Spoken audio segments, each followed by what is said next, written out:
Hello and welcome to the Uncensored match build-up show ahead of Liverpool versus Brighton in the 3 o'clock kickoff again at Anfield. We are here today to discuss everything around the game, but we are backed by The Athletic. You can get 50% off your yearly subscription, taking it down to about £2.50 per month by going to www.theathletic.co.uk/Redmen TV. So, Ross and Tom and Jack are joining me for this one.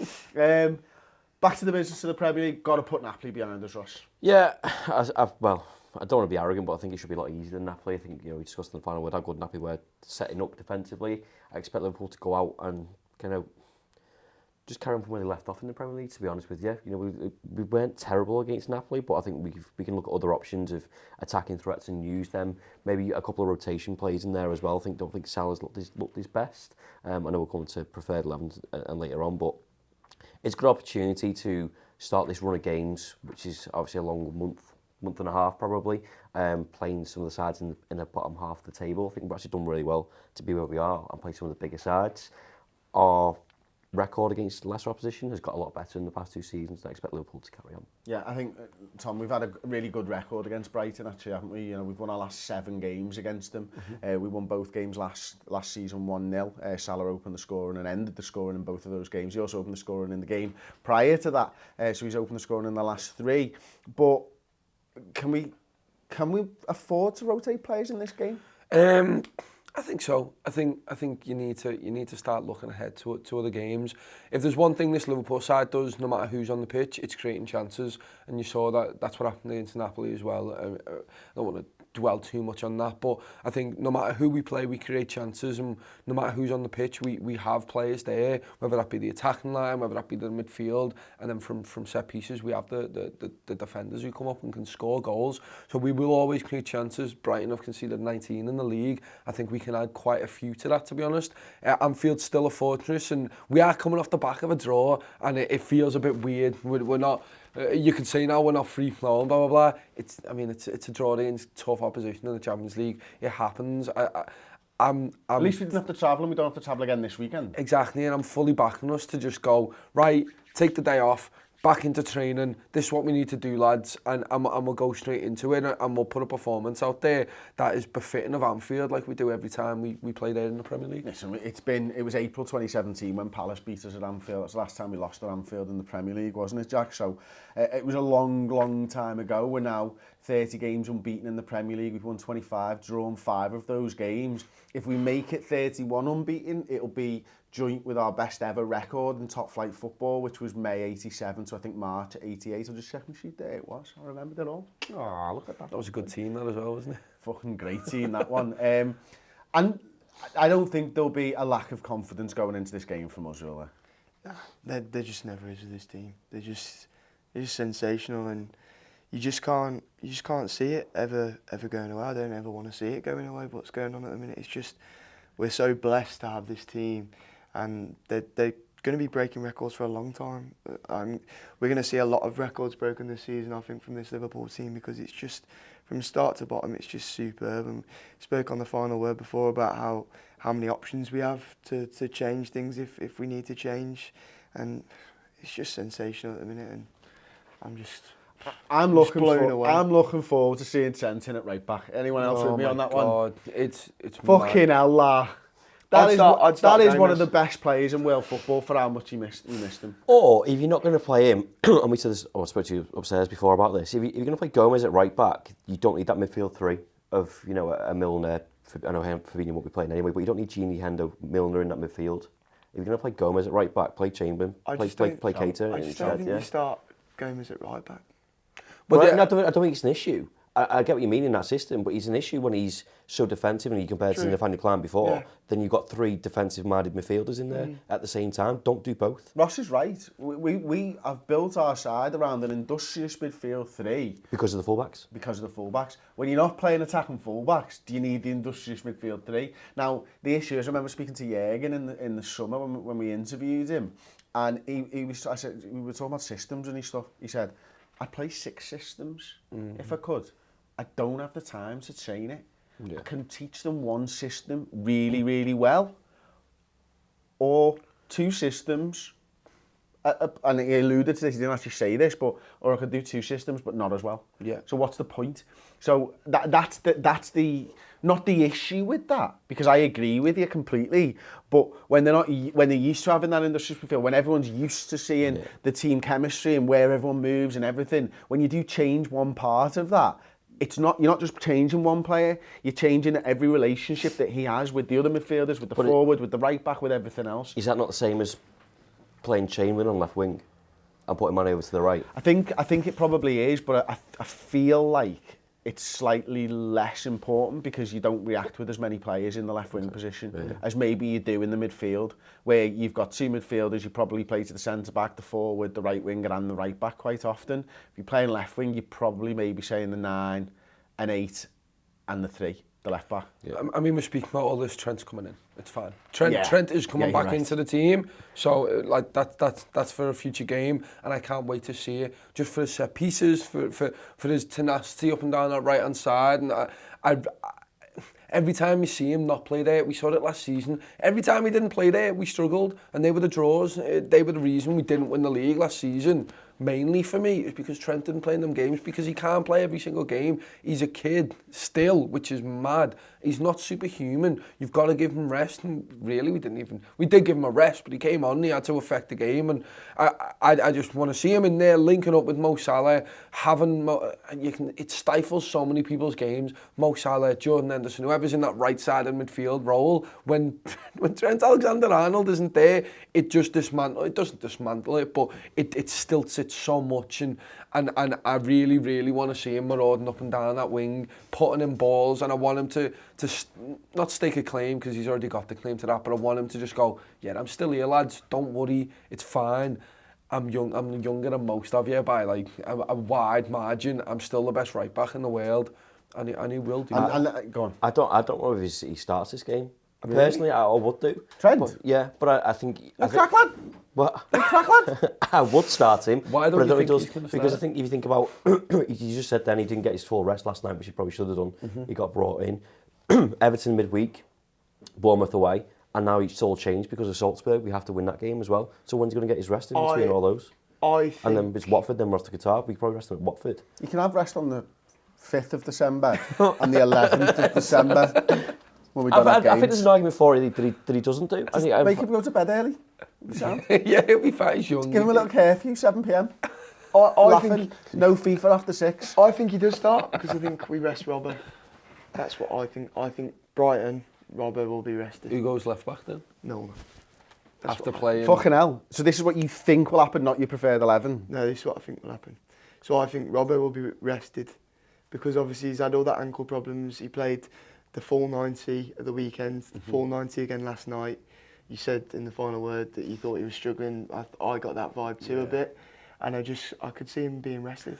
I think Trent was rested last night. Yeah, we needed him at the end, but sometimes that happened. He had a good rest, and actually, yeah, he's still a kid, but he's one of the fittest out of all of them, really. He's young, his body's fresh, and actually, if Robbo needs a rest, if that ankle is bothering him a bit, I'd rather him get rested. But we could just bring the kids in against Everton next week. They're shit. No, it is true. Touch wood right now, please. Please. No, I mean... If Benteke comes on as a substitute for fucking Everton, Chris, get out. Chris just went to touch wood. Thank you very much. Is there a case?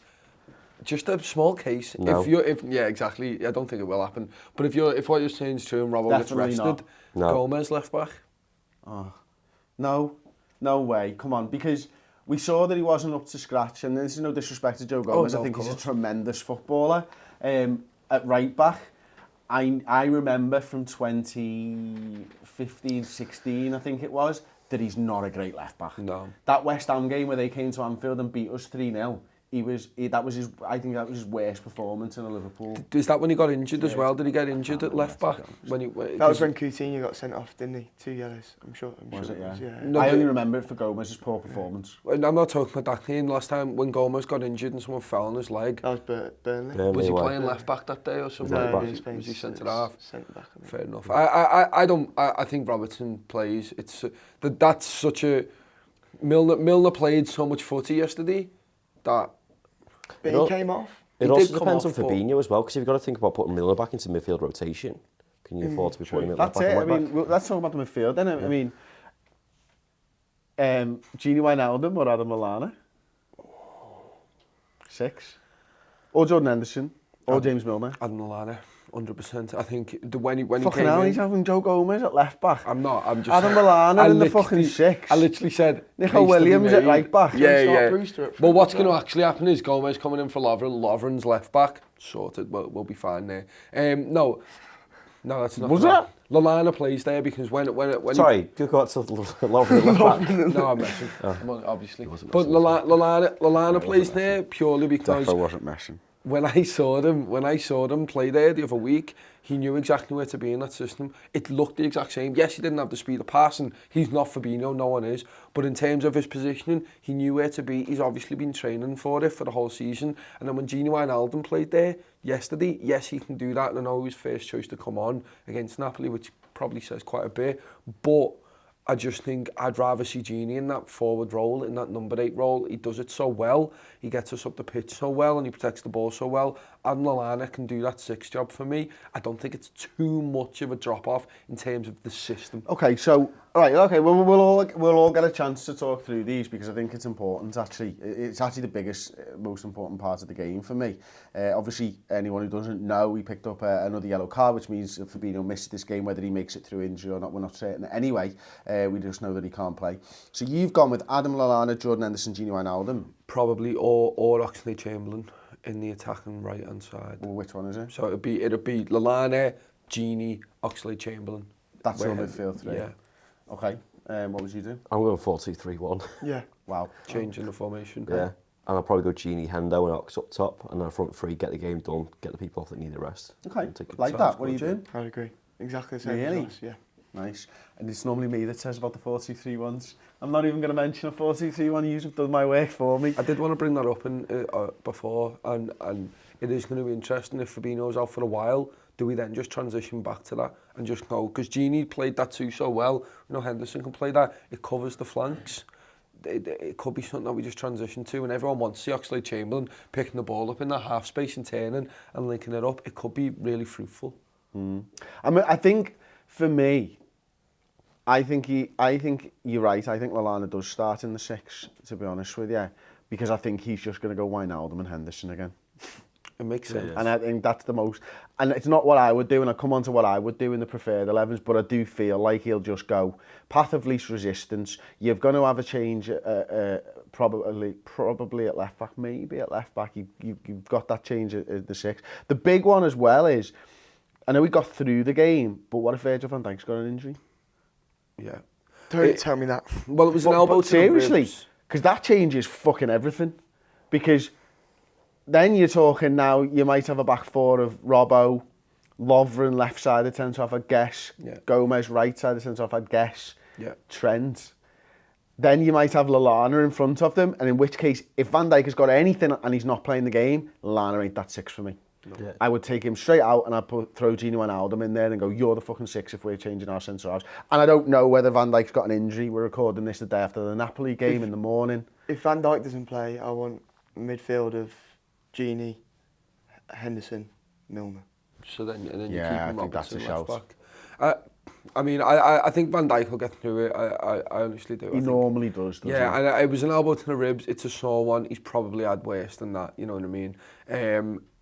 I'd be massively surprised if he dropped out. To be honest with you, I would then be utterly so scared because then that's your 2 centre halves who won the Champions League final for you, gone for a bit. Like that's not good. And I know, like you're looking at City and how they're trying to handle it, and they're not handling it very well. And you can't even throw Fabinho at centre-back because I'm- he's missing this game. And we're still leaking goals regardless with Van Dijk in the team. No, Van Dijk's back in. He just is. Okay, Van Dijk's playing. So we've got the midfield. We're sorted there. Are there any other places that you'd be looking at, lads, for squad rotation? I think, we talked on the final where I thought it was a really interesting chat around Mo Salah. Not been in tip-top form, as it were. Shaqiri makes the bench midweek. Maybe there's an opportunity for Shaqiri? Not from the start for me. I think this is a good opportunity for Mo Salah. I think we all spoke about his confidence and getting some goals behind him. And probably same for Firmino as well. I think man is completely fine, but it's an opportunity for those to get some goals behind them again, coming into this busy period. And if you're 2-3-0 up, get Shaqiri some game time then, for me. Okay. I don't see him starting. Yeah, it's weird, isn't it? Because Origi maybe and Mane. Exactly. Because does Salah look fit to use? Like fully fit? No. No, he doesn't. Like, he's...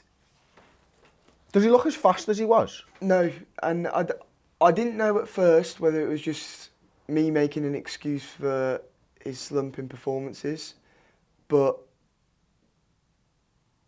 as you say, he just doesn't look. He doesn't look himself. He doesn't look fast enough. He just doesn't. When you look at him, he just doesn't look fit.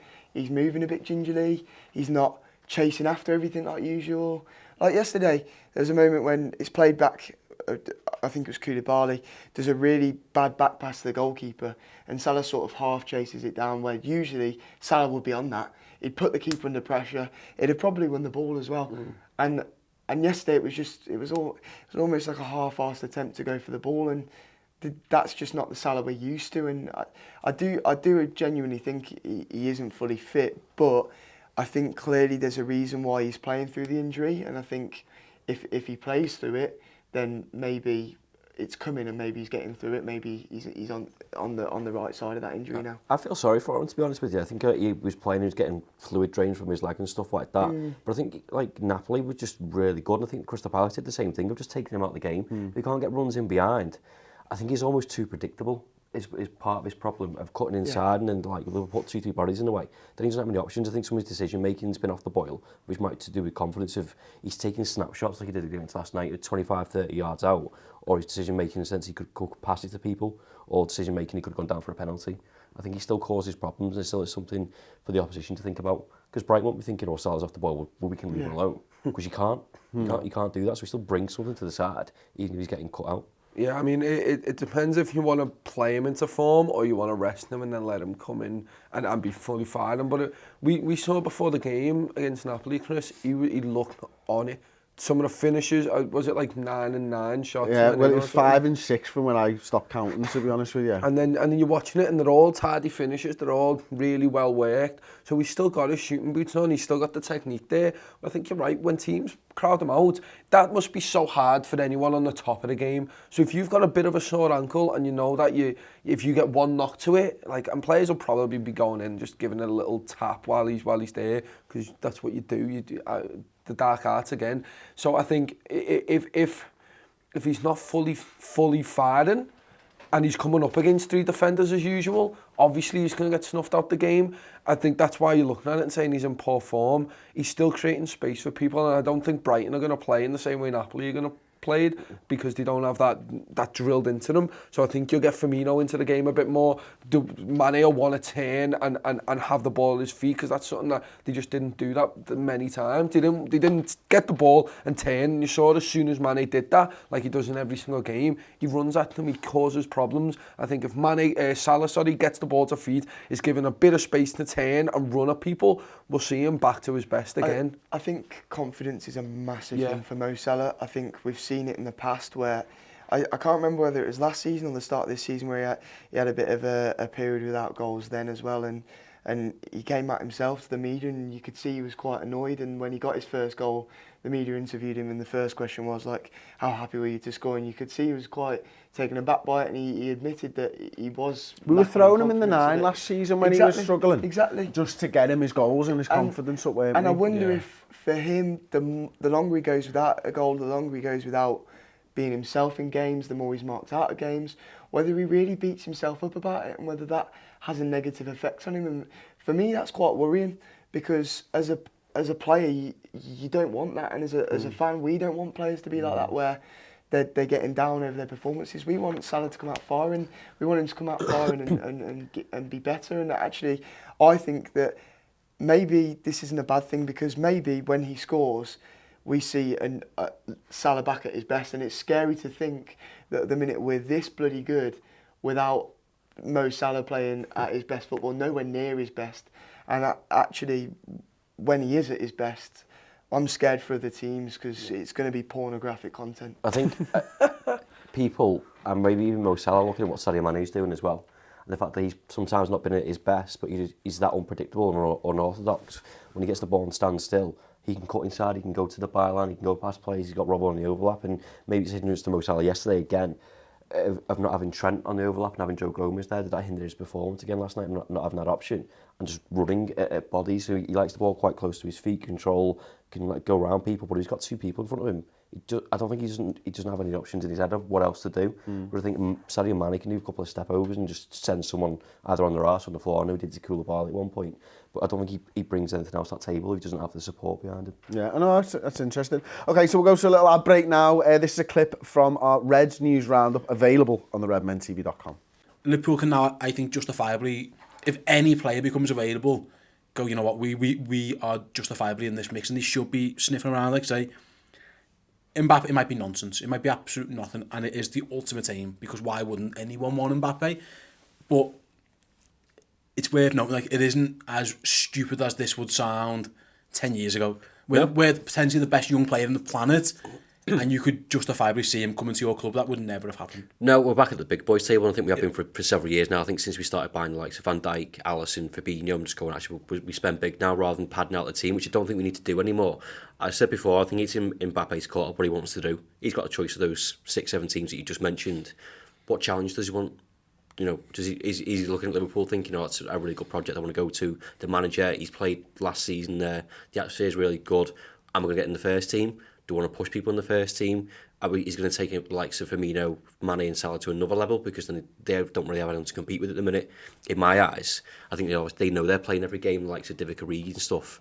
They're getting a rest when they're injured, or knackered, or suspended, or whatever else. Otherwise, they're playing every game. You take them to another level. I think that's something else, and if he wants to be part of this Jurgen Klopp team, then I think that's sound. But equally, I'd understand if he wanted all the money and, you know, City looking to replace Aguero. I get that. It's just all about Downey's personality and what he wants. Yeah, absolutely fantastic show. Stian Ross killing it over on the Red News Roundup on the redmentv.com. It's £5 a month. First month is free. Go over there and check that one out. We're going to start with some preferred 11s in this segment of the show. I'll start with mine, actually. I'm going to go Alisson, Trent, Lovren, Van Dijk, Robertson, and then going to go Lallana, Ox, Wijnaldum, no. Henderson in the 6, bear with me. Ox on the right, Wijnaldum on the left, and the front 3. And I don't think that's going to happen. But I don't mind Henderson in the 6. I don't want to see Ox on the left of the midfield, of the 2 8s. I want to see him on the right. And I kind of like Wijnaldum on the left. Why Henderson 6? For the literally the reasons that I've just said. No, but like in terms of why him over Gini Wijnaldum? Because I don't think Henderson or Ox play the left of the 8s. But no Keita then at all? No. You don't think Keita comes in? Not in my preferred 11. He didn't even get the bench. He What did. about there's a case you made Milner left-sided centre mid? Not in my preferred 11. I'm just asking. Just asking. He's now going to question everything you do for your ready made. He already has. Henderson the 6, mad one for Ross, me. what's your preferred 11, mate? Same at 5. I want to go 4-2-3-1, but Why? what we normally do is have a free flowing formation. So I'll go Hendo Gini. Why? Because for the reasons that I've just said, Chris. And then I'm having Chamberlain and the front 3, but I think you can use that license of Gini, Wijnaldum, Henderson to kind of exchange of who stays back and who goes forward at certain times. I don't think you need to go completely defensive against Brighton. I think you can be cautious. A clean sheet would be massive for me in this game. If you can do that, would be huge. I think you've got Trent going forward as well, so you've got cover from Gini and Hendo on either side with Robbo as well. I think you can fall back and you're almost going 4-2-4. Genuinely, and I love the 4-2-3-1 formation. I spoke about it in the first part of the show about the training time and stuff. Is now I know it's a preferred 11 and it's not not necessarily what Klopp would do. Is now the right time, with games coming every 3 days, to be changing the system? Not really, but as I said before, I think you can say 4-3-3, but I don't think it's nailed on. You know, I think we have a system for, you know, being out of possession, being defensive, and going forward. I think we what I've just said happens anyway. You know, but it's different when you got Fabinho. You think you just stay back and maybe both Gini and Henry both go forward at the same time. I think you can just interchange it of what's going on, and depending how many bodies Brighton have got back. I expect Brighton to be, you know, 11 men behind the ball, but I think we should have enough quality to go against that. Yeah. Tom, what's yours, mate? Sorry, Jack, what's yours?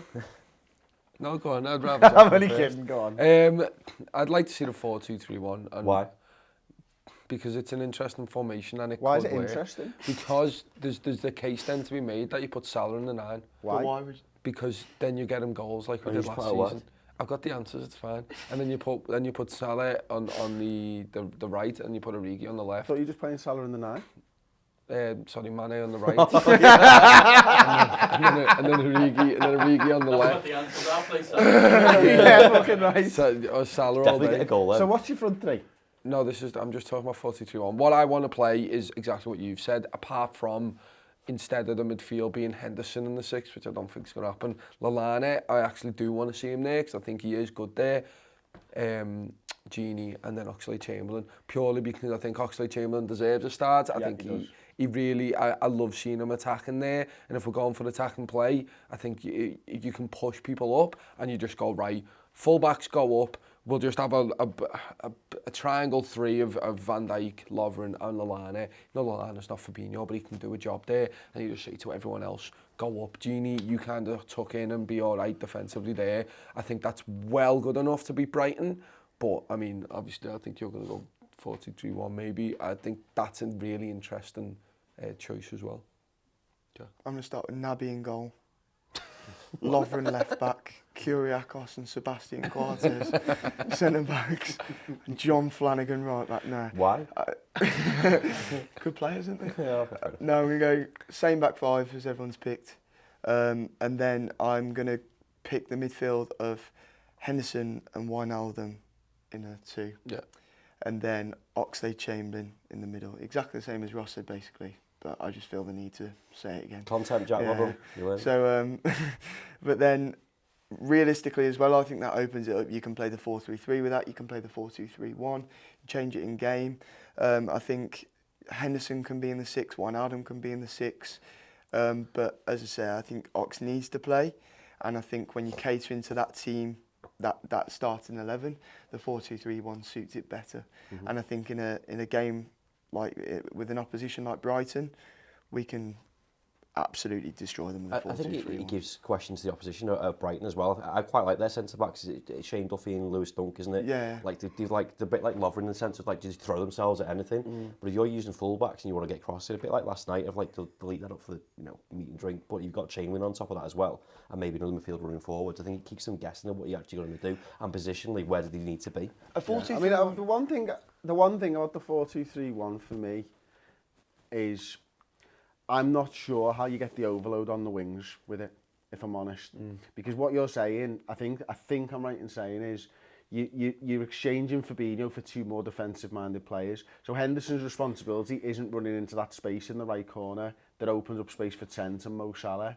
That's the thing for me. And is that then Ox's job to get out there and that's what I'm saying. So you've got Ox who's already doing it, and depending on what's going forward, like I said before, you can change it up of just saying, Gini, go forward for this one, Hendo stay back, because they both know that 6 role. Yeah. And if you want to, then if you're on a counter attack, they can both fall back. No, I get it. It's just again, you're just wrong. No, I'm not. I'm talking through why back and forth almost, because I'm looking and going, well, all right, you're completely changing the midfield 3. Yeah. You're playing Ox in a position that he doesn't play. And that for me, in a game where we've got 3 days to plan for, and they're going to be off for one of them, it just seems like quite a mad variation. If I had to pick from the 11s that were picked here, what's the most likely? I think Tom's is. Yeah. I think Tom's is the most likely that Klopp would do, because it's the path of least resistance almost. Because Lallana plays that 6. I put Hendo in. He hasn't played the 6 for a year. In fact, Wijnaldum's been preferenced and Lallana's been preferenced in the 6 before it. So I'm looking and going, well, actually, has Ox played the 10 for us? Is he playing a 10? Is he But playing an 8? I don't He's understand. played an 8, hasn't he? But I think he gets that free reign of going where he wants in that sense. If he's got 2 more people behind him, I'm also cautious of how good Fabinho is, not taking him for granted, and the job that he does by himself in that role. Yeah. But I think he gets help from Gini and Hendo when they're on the pitch. I think he should do the same for them when he's not there. I remember in the Rafa when we used to play 4-2-3-1 and you'd have Alonso and Mascherano holding and then Gerrard would be given the free role. And I could see Ox give him the same role, tell him, go anywhere, do your thing. And I think it'd also be interesting to see with Firmino up front in a 4-2-3-1, if he is Firmino up front, he could interchange with Ox and you could see Ox playing furthest forward at times. You can also see Ox going out on the wing, Salah going up front. It would make the front four so interchangeable. And I think obviously as well you got the two in the pivot, as Ross says, you can have one holding, one going back, one going forward at each time. I think, as you say, it is a risk. I think Brighton is the level of opposition to try it against, and that's not disrespecting Brighton at all. But I think it's a team where they're out of form. It says on here they've not won away since the first weekend of the season, and for me, they do pose a threat. We've seen them play very well against Tottenham. We've seen Guardiola came out and praised them against when he played them, but he does that because he's weird. And yeah, I just think I really do think that we could go in with a 4-2-3-1 and really. Be interesting to see what Brighton did. They started as a 3-4-2-1 last time. They change it all the time. Yeah, so I can't imagine they go 3 at the back against our front 3. I think you were saying, Tom, they generally play 4-4-2, but they do change it around. They've lost 4 of their last 7 games as well. As mentioned, they haven't won away from home since the first game of the weekend, the season, which I think was a 3-0 victory over Watford, if I remember. Moving on to rival fixtures then. 12:30 Newcastle City away win. I think so. You were saying that it's a tough. I think Si was saying. Someone said it's a tough away game, but it was a tough away game when Newcastle had Rafa. I just see City steamrolling them, to be honest. City played a fairly strong side against Shakhtar in midweek, but I only got a draw. But I still think it'd be too much for Manchester City. Chelsea West Ham. Chelsea. On the all day West Ham. If they play that goalkeeper that they played the other day, Chelsea can literally hit Roberto, is it? Oh, yeah. my He God. is next level Adam Bogdan. He is shit. He's so bad. Literally, they could hit it anywhere in the vicinity of the goal and it'll roll through his legs. He'll make sure it rolls through his legs. It could be top in, and he'll make sure it rolls through his legs. Mourinho v Howe. Spurs v Bournemouth. Mourinho. Yeah, I think so. It'll be interesting They've though. conceded a few goals though, the old Tottenham Hotspur, haven't they, since Mourinho's gone in? Like, Yeah. 4-2, isn't it? Yeah. Yeah, Yeah, and 4-2, yeah. they got that big result, didn't they? Mourinho's tactical masterclass, taking Eric Dyer off and just changing it all. I think that they're still riding the crest of a wave at the moment. I think Spurs win. So this is an interesting one, the Sunday games. 2 p.m, Norwich versus Arsenal. Arsenal have just drawn with Southampton, I think it was, wasn't it? They should have lost at the as well. Emirates and should have lost. Norwich coming off a big victory over relegation rivals Everton. You've just got to twist the What? knife every time. What? You're not wrong. You're not wrong. Mate, they're like 2 places above the relegation that's true. and exactly They'll be worse 4 off points. in 2 weeks' time. They could be in the relegation zone in a few weeks. They're gonna Have you be seen bottom their at fixtures? Christmas. They've got like Man United, Man City, Leicester and Liverpool all in a fucking space of a Got month Leicester or in the something. cup as Like. We could be top and they could be bottom at Christmas. Wow. Oh, that's the Although best that present I does could that get. does suggest that Watford need at least 6 points in that time, which I'm not betting Could on. be second from bottom at Christmas. Yeah, they could be second from bottom at Christmas. Norwich Arsenal then. Draw. I'm going to stick a tenner on Norwich, me. They beat Man I'm City. feeling it. They beat City at home.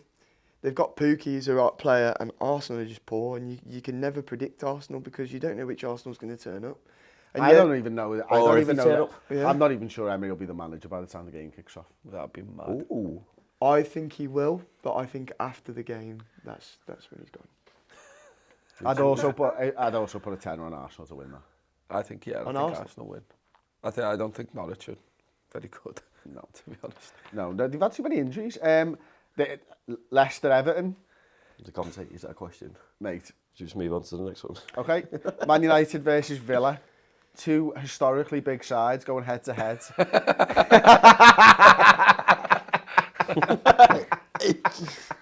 You know what? I'm going to say Villa. I'm going to say Villa. Yeah. Villa are a good side, lad. Yeah. 0-0.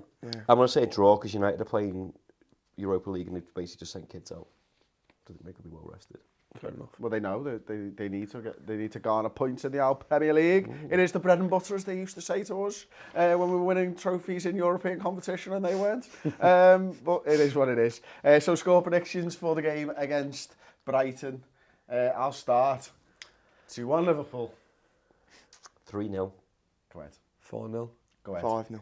Is right. 5? Si? Go ahead. 6. Yeah, good. 3-0, 4-0, But now 5-0, we keep a 6-0. clean sheet Go on, this time. 3-1.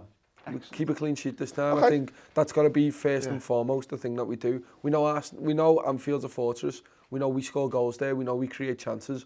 Something that we haven't done for a while is stop leaking goals. We have to do that. Have to. We're due dicking a team, and I think off the back of Napoli. And off the back of Napoli, I want this to be the one. I want to go in there. Yeah. I want to enjoy watching the game. And if it's 5-0 for you, we walk away windmilling as If well. it's 5-0, I'm having a very good. I'm having a very good helicopter. Saturday night, and I'll watch the game over and over with my cock in my hand. That's an absolutely outstanding thought, and one that I can't really top to end the show, other than maybe, Tom's mentioned it a few times that he thinks Anfield's a fortress, maybe as part of the redevelopment, if it ever happens, then there will be a moat built around Anfield to stop Manchester City's bus getting any closer. That would be quite funny. It'd make match day really hard to get to the ground though. You got to swim to Anfield. Don't be a drawbridge, lad. Are you mad? Yeah, but like... There's going to be a drawbridge. Just There's always a drawbridge. just Where there's a- a moat, there's a drawbridge. Just the one drawbridge for 60,000 people. Great. Just get a dinghy. Yeah. Fucking great. Crocodiles. Wouldn't it be great to have the only ground in the country that had a moat around it, though? I don't know. Fucking this is Anfield, lad. Fucking right. On a fucking moat. Get someone to draw that up. Someone who's a good artist draw up Anfield and a moat round it. Man, fucking George Shefton operating the drawbridge. Fucking 5-3 on the kick-off. George, you haven't done it again. Shit. Sorry, I'm just working on this VAR board. Yeah. That would be an interesting concept. I think they should do that after A moat. extending the Anfield Road and build a The moat. players coming in horses over the drawbridge. Fucking brilliant. Klopp in his full shining armour, made out of plates of the European Cup. Hey, I'm game on that. There you go. See, this way you should stick around for the end. Yeah. For absolute dribble. On that, we've got other shit to do. Thank you very much for watching. And I hope you've enjoyed the video. Like the video, subscribe to the Redmen TV. Don't forget to check out The Athletic. Why can't I say that? www. theathletic.co.uk/Redmen TV. 50% off your subscription to it.